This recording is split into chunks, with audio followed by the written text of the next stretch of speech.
Hello friend, চলে আসলাম নতুন একটা রেসিপি নিয়ে। মাই ডিফারেন্ট রেসিপিতে আপনাদের সবাইকে স্বাগত।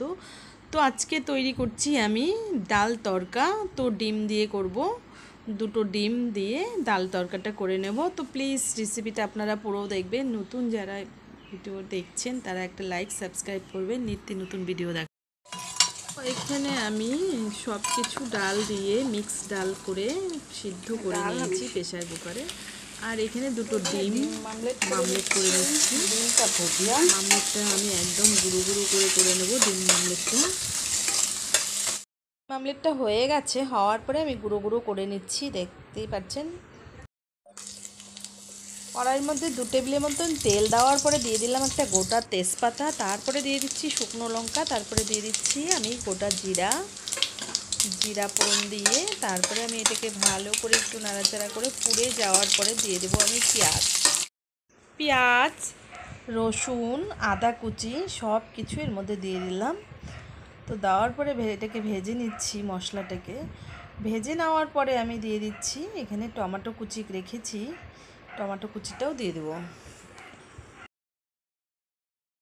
তো 1.5 চামচের মতন আমি হলুদের গুঁড়ো দিলাম। তারপরে আমি আবার একটু ভেজে নিচ্ছি, 1-2 মিনিটের মতন ভেজে নেওয়া হয়ে গেল। তারপরে দিয়ে দিলাম টমেটো কুচি করে রেখেছিলাম, হাফ টমেটো কুচি, সেটা দেওয়ার পরে দিয়ে দেবো এখন আমি গুঁড়ো মশলা, লঙ্কার গুঁড়ো, ধনিয়ার গুঁড়ো দিচ্ছি না, জিরের গুঁড়ো একটু দিয়ে তারপরে আবার একটু ভেজে নিচ্ছি ভালো করে নাড়াচাড়া করে। তো দেখতেই পাচ্ছেন মশলাটাকে ভালো মতন করে কষিয়ে নেওয়া হয়ে গেছে। এবার আমি ডালটা দেব। লবণটা আমি ডালটা সিদ্ধ করার সময় দিয়েছি, সেই জন্য এখন লবণটা দিলাম না।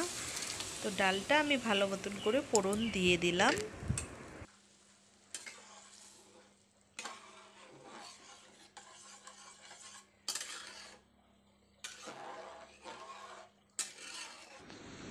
তো ভালো করে এবার ডালটা মশলার সাথে মিশিয়ে দিচ্ছি। তারপরে আমি 5 মিনিটের মতন ফুটিয়ে নিব। তো ফুটে গেছে, লেগেও গেছে একটু হালকা হালকা। আমি ভালো করে নাড়াচাড়া করে দিচ্ছি।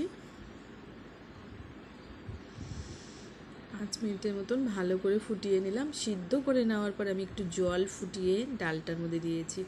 দেখতে পাচ্ছেন পাতলা, কিন্তু এটা পাতলা হবে না, ডালটা ঘন হয়ে যাবে, টেনে যাবে।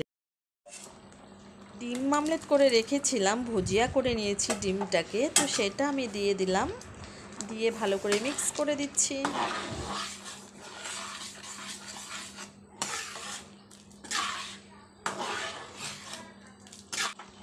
আমি দিয়ে দিলাম গরম মশলা। 5 মিনিটের মতন ডালটা ভালো করে ফুটিয়ে নেওয়ার পরে দিয়ে দিলাম গরম মশলা। তো গরম মশলাটা দেওয়ার পরেও কিন্তু আমি ভালো করে মিলিয়ে নিচ্ছি ডালটাকে। দেখতেই পাচ্ছেন কত টেস্টি আর অসাধারণ হয়েছে খেতে। তো আপনারাও বাড়িতে এভাবে ট্রাই করবেন। তো গরম মশলা দেওয়ার পরে আমি লবণটা দেখলাম একটু হালকা লবণ লাগবে, লবণটা টেস্ট করে নিলাম। তো 1 চামচের মতন লবণ দিয়ে দিলাম। লবণটা সিদ্ধ করার সময় দেওয়া হয়েছে, সেই জন্য এবার অল্প হাফ চামচের মতন দিলাম, যতটা লাগবে। তো রেসিপি রেডি হয়ে গেছে, ডাল তড়কা রেসিপি। তো আপনাদেরকে কেমন লাগলো রেসিপিটা, অবশ্যই ভালো লাগলে একটা লাইক সাবস্ক্রাইব করবেন আর কমেন্ট করে জানাবেন রেসিপিটা কেমন লাগলো। কিন্তু বাড়িতেও আপনারা তৈরি করে খাবেন, শর্টকাট একটা রেসিপি।